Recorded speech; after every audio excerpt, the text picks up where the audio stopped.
হেৰস্তো আজি কথা পাতিম ভয়ানক ক্যান্সাৰ বেমাৰৰ ওপৰত as the cancer diagnosis cancer therapies from cancer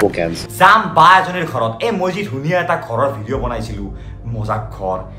আৰু যোনজনী বাক আপুনি দেখিছিল সেই ঘৰটোৰ সেই বাজনীৰ ক্যান্সাৰ হৈছিল আৰু ক্যান্সাৰ ভালো পালে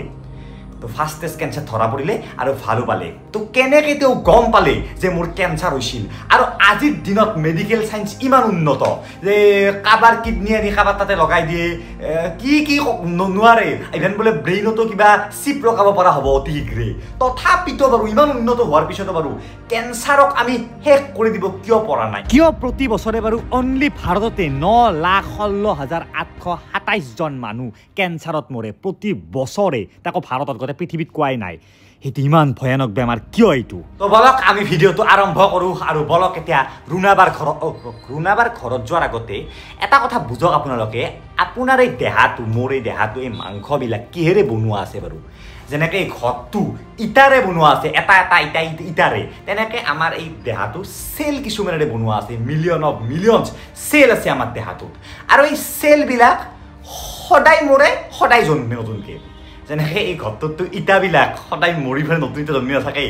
কাৰণ ঘৰটো জীৱিত অৱস্থাত নাই কিন্তু আমাৰ দেহাটো জীৱিত অৱস্থাত আছে ন তো পুৰণি চেল এটা মৰি যায় আচৰিত লাগে প্ৰতি ঘণ্টাত 2.5 বিলিয়ন চেলছ মৰি আছে আৰু নতুনকৈ সৃষ্টি হৈ আছে মৰি আছে নতুনকৈ সৃষ্টি হৈ আছে আৰু তাৰ কাৰণে আমি বাচি আছো আমি ডাঙৰ হৈ আছো যদি কেতিয়াবা ছাল যায় খুন হয় নতুন চেল আহি পিনে এইটো ঠিক কৰি দিয়ে এতিয়া এই চেলবিলাক যে মৰি আছে জন্মি আছে মৰি আছে এটা কণ্ট্ৰল চিষ্টেমত হৈ আছে নে নাই যদি কণ্ট্ৰল নাথাকে এই আঙুলটোচোন ৰাতিৰ ভিতৰতে বম ডাঙৰ হৈ থাকিলে ইয়াত বোলে বেছি চেল জন্মি গৈছে হা বোলে ক'ৰবাত বোলে মই বোলে হাতী হৈ গৈছোঁ ৰাতিৰ ভিতৰতে তো এনেকুৱা তো এটা কণ্ট্ৰল হৈ আছে যিমান মৰিছে সিমান জন্মিছে কিন্তু ক্যান্সাৰ ইয়াকে কয় যদি কিবা কাৰণত শৰীৰৰ ক'বাত আমাৰ কিবা এটা অংগত এই চেলছবিলাক আনকণ্ট্ৰলেবল হৈ বাঢ়িব ধৰে মানে আমাৰ বডিৰ একো কণ্ট্ৰলে নাথাকে আৰু আমাৰ শৰীৰৰ যিকোনো পাৰ্টত এইটো বেমাৰ হ'ব পাৰে কাৰণ আমাৰ শৰীৰৰ প্ৰতিটো অংগ এই চেলেৰে বনোৱা তো যদি কোনোবা অংগত এই সেল আনকণ্ট্ৰলেবল হৈ পাগলৰ দৰে যা তাকে বাঢ়িব ধৰে তাক ক্যান্সাৰ হোৱা বুলি কয় এতিয়া প্ৰায় 200ৰো বেছি ধৰণৰ ক্যান্সাৰ মানুহৰ দেহত হ'ব পাৰে ব্ৰেইন ক্যান্সাৰৰ পৰা পেটৰ ক্যান্সাৰৰ পৰা ব্ৰেষ্ট ক্যান্সাৰৰ পৰা ব্লাড ক্যান্সাৰৰ পৰা বিভিন্ন ধৰণৰ কাৰণ মই ক'লোৱে আমাৰ দেহাটো য'ত ক্যান্সাৰ হ'ব পাৰে কাৰণ প্ৰতিটো বস্তু সেলেৰে নিৰ্মিত হা আৰু বেছিভাগ ক্যান্সাৰৰ লক্ষণ এটাই যে সেই ক্যান্সাৰত টিউমাৰৰ সৃষ্টি হয় মানে যেহেতু সেলটো আনকণ্ট্ৰল হৈ বাঢ়ি যায় তো এটা ঠাইত কণ্ট্ৰল নোহোৱা হয় ধৰক ব্ৰেষ্ট ক্যান্সাৰ হৈছে তাত মানে বস্তু ডাঙৰ হৈ যাব আৰু লাহে লাহে ব্ৰেষ্ট ক্যান্সাৰৰ পৰা লাহে লাহে বেলেগ পাৰ্টছলৈ যাব এতিয়া এই ক্যান্সাৰ সেলটো যিটো পাগল সেল মানে একো ৰুল নামানাকে বাঢ়ি আছে সেইটো কিমান বাঢ়িল তাৰ ওপৰত নিৰ্ভৰ কৰি ক্যান্সাৰৰ first stage second stage third stage আৰু ফ'ৰ্থ ষ্টেজ নিৰ্ণয় কৰা হয় এইটো TNM ষ্টেজিং সিস্টেম বুলি কয় যে টিউমাৰটো কিমান ডাঙৰ টিউমাৰৰ লিম্ফ নোডছৰ প্ৰেজেন্স কিমান তাৰপিছত আৰু যে ক'ত এই বস্তুটো বিয়পি গৈছে ফাৰ্ষ্ট ষ্টেজত কি হয় টিউমাৰটো বেছি ডাঙৰ নহয় একদম সৰু কিন্তু বিভিন্ন ক্যান্সাৰৰ কাৰণে এই first stage second stage third stage fourth stage নিৰ্ণয় কৰা সিস্টেম বেলেগ ছেকেণ্ড ষ্টেজত অলপ ডাঙৰ হ'ব ধৰে থাৰ্ড ষ্টেজত অলপমান বেছি বাঢ়িব ধৰে আৰু ফ'ৰ্থ ষ্টেজত কি হয় বেলেগ হিয়লৈকে অংগলৈকে এইটো যাব ধৰে আৰু সেইবাবে কোৱা হয় যদি কম ষ্টেজত ফাৰ্ষ্ট ষ্টেজ ছেকেণ্ড ষ্টেজত যদি ক্যান্সাৰ ধৰা পৰে সেই ক্যান্সাৰে সেই বেয়া চেলবিলাক যদি মাৰি পেলোৱা হয় বা সিহঁতক উলিয়াই দিয়া হয় অপাৰেশ্যন কৰি তেতিয়া বাঢ়ি যাব নোৱাৰে কিন্তু থাৰ্ড ষ্টেজ ফ'ৰ্থ ষ্টেজলৈকে কি হয় বহুত এৰিয়া সি কভাৰ কৰি লয় সেইবাবে তাক মানে কিয়ৰ কৰা প্ৰব্লেম হৈ যায় এতিয়া আপোনালোকে অলপ বুজি পালে ক্যান্সাৰ কি হয় কি বস্তু হয় আৰু বহুতে জানে যিসকল নাজানে তাৰ কাৰণে এতিয়া বলক বাৰ ওচৰত যাওঁ যে বাই কেনেকৈ গম পালে ফাৰ্ষ্ট ষ্টেজত ক্যান্সাৰটো আৰু এই যে আমি সুধো ক্যান্সাৰত সেই দিয়া বুলি কি বুলি কয় এইটো দেই কিবা এটা বাই সবখিনি ক'ব বলক কিন্তু মাজতে কৈ দিওঁ যে আপোনালোকে মাৰ্কেটত প্ৰেক্টিছ কৰিব পাৰে ফেক ডেমো পইচাৰে বিনমৰ নামৰ এপটোত আপুনি সাইন আপ কৰাৰ লগে লগে 10 লাখলৈকে ডেমো পইচা পাব যিটোৰে আপোনালোকে প্ৰেক্টিছ কৰক আৰু তাৰপিছত ৰিয়েলত শিফ্ট হওক যিসকলে ৰিয়েলত যাব ইচ্ছা কৰে তো মই যেনেকৈ ৰিয়েল পইচা 4,000 টকা লগালোঁ গ্ৰাফডেল ওপৰ গৈছে অ'কে মই 1,000 টকা পাই গ'লোঁ আৰু যিকোনো UPI এপৰ মাধ্যমেৰে উইড্ৰ কৰিব পাৰি যেনেকৈ 1,800 টকা মই উইড্ৰ কৰিছোঁ তো যাওক ৰেজিষ্ট্ৰেশ্যন থাকক পিন কমেণ্টৰ পৰা আৰু মোৰ প্ৰমো কোডটো ইউজ কৰিলে ডাবল বনাছ পাব মানে 1,000 টকা লগালে 2,000 টকালৈকে তাত সেই পাব তো প্ৰেক্টিছ কৰিব পাৰে আপোনালোকে এনেকৈ ডেমো পইচাৰে আৰু ফাইনেলি আহি পালোঁ ৰুণাবাৰ ঘৰত পোনপ্ৰথমতে মানে কেনেকৈ কি হ'ল মানে কেনেকৈ গম পালে ফাৰ্ষ্ট যিটো ক্যান্সাৰ কি হ'ল মানে প্ৰথমতে গম পালোঁ মানে মোৰ অলপ ইৰেগুলাৰ পিৰিয়ড চলি আছিল কিন্তু সেইটো কাৰণে মই ডক্টৰ ট্ৰিটমেণ্ট লৈছিলোঁ লওঁতে ঠিকে আছে বুলি ক'লে মেডিচিন দিলে তাৰপিছত যিটো আমাৰ মহিলাৰ হোৱাইট ডিচাৰ্জ যায় বগা চাপ বুলি কয় সেইটো মানে প্ৰয়োজনতকৈ অকণমান বেছিকৈ গৈছিল যিটো মানে তেনেকৈ যোৱা নাছিল কিন্তু ইমান বেছি চিন্তনীয় নাছিল যে মই ডক্টৰৰ তাত যাব লাগিব বহুতে নাযায় সেইটো ক্ষেত্ৰত বা এইটো আৰু মানে ইগন'ৰ কৰিব পাৰি কিন্তু মোৰ ক্ষেত্ৰত কি হ'ল যে এইটো ভাল হ'ল যে মই ইগন'ৰ নকৰি মই ডক্টৰৰ তালৈকে গ'লোঁ ডক্টৰে মোক ক'লে ৰীতা ভূঞা বাইদেউৰ তাত গৈছিলোঁ যে এটা ছ'ন'গ্ৰাফি কৰক আৰু ডক্টৰে এইটো খৰতকীয়া মানে প্ৰচেষ্টা কিন্তু যদি তেওঁ যদি এটা মেডিচিন দি থৈ দিলেহেঁতেন হয়তো মানে ধৰাই নপৰিলে তেনেকুৱা টাইপৰ তাৰপিছত তেতিয়া মই ছ'ন'গ্ৰাফি কৰালোঁ কৰোঁতে এটা চিষ্ট আহিল অভেৰী চিষ্ট মানে আমাৰ নৰ্মেল ভাষাত এটা দবৰা টাইপ যিটো মানে আমাৰ স্কিনতো হয় আৰু কেতিয়াবা সেইটো ভিতৰতো হ'ব পাৰে যদি দেহৰ ভিতৰত সেইটো হয় কেতিয়াবা সেইটো মানে কেঞ্চাৰৰ ফাৰ্ষ্ট এটা হেৰিও হ'ব পাৰে আৰু সেইটোৰ পৰা অলপমান ডাঙৰ হ'ব টিউমাৰ হ'ব আৰু ডাঙৰ হ'ব এনেকৈ কেঞ্চাৰ হৈ পিনে হ'ব কিন্তু বাই সেইটো গম পালে আৰু টেষ্ট কৰোঁতে ধৰা পৰিল যে সেইটো আমাৰ নৰ্মেল মানুহৰ ভাষাত বাইদেউৰ ফাৰ্ষ্ট ষ্টেজৰ কেঞ্চাৰটো ধৰা পৰিছিল তো যদি এই বস্তুটো আপুনি অৱহেলা কৰি থাকিলেহেঁতেন যে হ'ব দে কিবা এটা খাই থৈ দিছোঁ যা যিটো বহুত মানুহে কৰে তেতিয়াহ'লে এইটো ছেকেণ্ড ষ্টেজ পাওঁতে কিমান টাইম লাগিলেহেঁতেন ডক্টৰৰ মতে খুব ফাষ্ট কিয় মোৰ আছিল হাই গ্ৰেড কাৰ্চিনমা মানে খুব ফাষ্ট মানে গ্ৰ' হয় হাই গ্ৰেড মানে খুব ফাষ্ট এগ্ৰেছিভ চেল খঙাল বহুত ফাৰ্ষ্ট ষ্টেজৰ পৰা থাৰ্ডলৈকে খুব কম সময় ইমান পটককৈ বাঢ়ি যাব তুমি নিয়ন্ত্ৰণ কৰিবই নোৱাৰে তাৰমানে ফাৰ্ষ্ট ষ্টেজত পোৱাৰ কাৰণে কি হ'ল লগালগ চাৰ্জাৰী হৈ গ'ল চাৰ্জাৰী হোৱাৰ লগে লগে মোৰ গোটেইখিনি বস্তু অলৰেডি উলিয়াই দিলে উলিয়াই দি যিহেতুকে হাই গ্ৰেড কাৰ্চিনমা আছিল গতিকে তেওঁলোকে কি কৰিলে কেম'থেৰাপিৰ কথা ক'লে যদি ল' গ্ৰেড কাৰ্চিনমা হ'লহেঁতেন হয়তো কেমো নালাগিলে হয় কাৰণ বস্তুখিনিতো উলিয়াই দিছে কিন্তু তাৰপিছত ভাবিলে যদি এটা ডটো আছে যিটো মাইক্ৰস্ক'পেৰেহে দেখা যায় ধৰা খালী চকুত দেখা নাযায় যদিও আছে তেতিয়াহ'লে সেইটোৱে আকৌ অঘটন ঘটাই ডাঙৰ হৈ যাব পাৰে আৰু মানে খুব ৰেয়াৰ যাৰ ফাৰ্ষ্ট ষ্টেজত ধৰা পৰে কাৰণ মানুহবিলাকে কি হয় গেছ বুলি ভাবে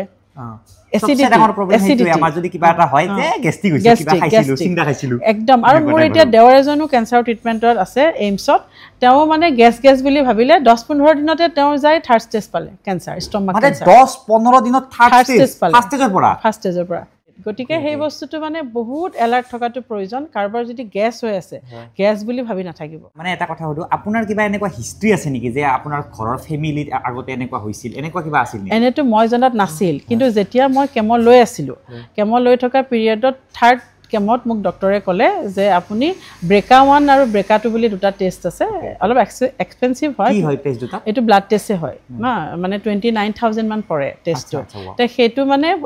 15-20 দিন লাগে ৰিপৰ্ট আহোঁতে সেইটোত চাই যে ফেমিলি হিষ্ট্ৰীত কাৰোবাৰ কেঞ্চাৰ আছে নেকি আৰু মই মানে লাকি যে মোৰ ফেমিলি হিষ্ট্ৰীত নাই তো এতিয়া মেডিকেলি মানে আপোনাৰ দেহত বৰ্তমান কোনো কেঞ্চাৰ চেল নাই যেতিয়া মোৰ তৃতীয় কেমটো হৈছে তেতিয়াই মোক মানে তোমাৰ তাতে পেট স্কেন কৰাইছে পেট চিটি স্কেন যেটো কেঞ্চাৰ সেল তোমাৰ ডিটেক্ট কৰে হেতুত মানে হেৰি হৈ গৈছে যে নাই মোৰ কেঞ্চাৰ নাই কিন্তু যেহেতুকে 6টা কেমৰ এটা সাৰ্কুল হয় গতিকে 3টাত মই এৰিব নোৱাৰো 6টা কেম মই কৰিব লগা হৈছে হয় এতিয়া আপুনি কেমো বুলি কৈ আছে আমি মানে আমি সাধাৰণ মানে শুনো যে কেঞ্চাৰ হলে কেমো দিয়ে এটা কেমোটো হৈছে এটা মেডিসিন যেটো নৰমাল সেলাইন টাইপত দিয়া হয় যেটো মেডিসিনে আমাৰ দেহৰ ভিতৰত গৈ সেই কেঞ্চাৰে সেল বিলাকৰ যি ডিএনএ আছে সেই ডিএনএত এফেক্ট কৰে আৰু কেঞ্চাৰে সেল বিলাক বাঢ়িব নিদিয়ে হা কাৰণ ডিএনএটো ধ্বংস কৰি দিয়ে কিন্তু ইয়াৰ সাইড এফেক্টটো হ'ল অনলি কেঞ্চাৰে সেল কাটাই যে ধ্বংস কৰিব কেমো হেইটো নহয় আপোনাৰ কিছুমান ইম্পৰ্টেন্ট সেলও যেনেকৈ আমাৰ চুলি অহা সেল নখ অহা সেল সেইবিলাকো ধ্বংস কৰে সো কেমৰ পিছত মানুহৰ চুলি যায় নখ যায় কেমিওটো আপুনি ক'ত লৈছে গুৱাহাটীত লৈছে নাই মই দিল্লীত লৈছো আচ্ছা তো এটা ৰুম মানে কি কৰি মানে তো কওকচোন প্ৰথম দিনা মই এডমিট হৈ এক ৰাতি আছো আৰু ইয়াতে মানে কেমো লোৱাৰ পিছত তোমাৰ নাকেৰে ব্লিডিং হ'ব পাৰে চুলি খৰিব পাৰে তোমাৰ লুজ মোচন হ'ব পাৰে তোমাৰ এই মোৰটো নখ দুটা মৰি গৈছে মানে তেনেকুৱা আচ্ছা আপোনাৰ নখ মৰি গৈছে দুটা ভৰি নখ তাৰ পিছত আৰু চুলি গোটে চুলি গুছি গৈছে চুলিটো ফাৰ্ষ্ট কেমতে গৈছে ফাৰ্ষ্ট কেমতে মানে কেমোত কি হয় আপোনাৰ কেমোত মানে স্পেশালি সেলাইন দিয়া হয় ন সেলাইন নৰমাল সেলাইন টাইপে নৰমাল সেলাইন 5 ঘন্টা লাগে মোৰটো যেটো দিছে এটো 5 ঘন্টা লাগিছে দুটা দিছে তাৰ আগত কিন্তু প্ৰিকশন আছে এসিডিটি দিয়ে এলাৰ্জি দিয়ে ইনজেকশন দিয়ে আৰু মেডেন্টাখনৰ অনকলজি ডিপাৰ্টমেন্টটো বিৰাট ভাল তো আমি গম পালো কেমো বুলি ক'লে ডাঙৰ তেনেকুৱা কিবা মেচিন আগতে আমি ভাবিছিলো কেমিও দিব মানে কিবা ডাঙৰ আল্ট্ৰাসাউন্ড টাইপৰ মেচিন এক্সৰে টাইপৰ মেচিন সোমাই কিবা কৰিব নেকি সেইবিলাক একো নহয় কেমো হৈছে এটা সেলাইন যিটো সেলাইনে ভিতৰত মানে কি কৰে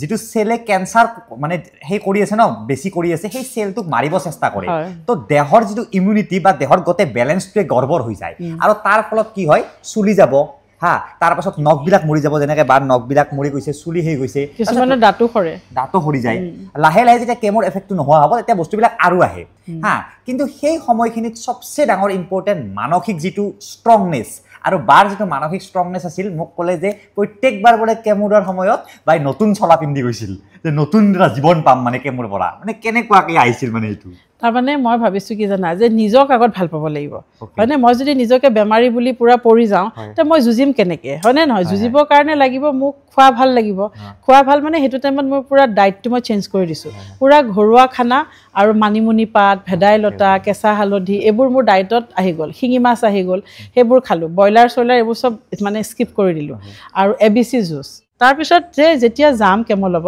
প্ৰথম দিনাখন অকণমান এটা ভয় লাগিছে পিছত ভাবিলোঁ নাই মই যেতিয়া যুঁজিবই লাগিব একচেপ্টেঞ্চটো মেইন দেই যেতিয়া নিজক নিজে একচেপ্ট কৰি লোৱা যায় যে এইটো মোৰ এনেকুৱা হৈছে মই এইটো যুঁজিম তেতিয়া তোমাৰ কোনো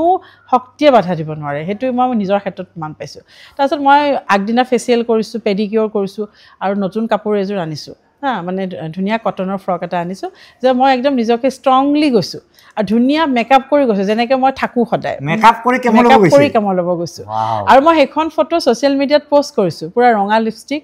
পূৰা মানে ধুনীয়াকৈ মেকআপ আছে চকুত কাজল আছে মই ছ'চিয়েল মিডিয়াত সেইখন পষ্ট কৰিছোঁ প্ৰথম পষ্ট কৰিছোঁ আৰু তেতিয়া কাৰণ কিয় সেইটো এটা এৱাৰনেছ আৰু যেতিয়া কেমোটো গৈ আছে এঘণ্টা গৈছে দুঘণ্টা গৈছে যে একো হোৱা নাই দেখোন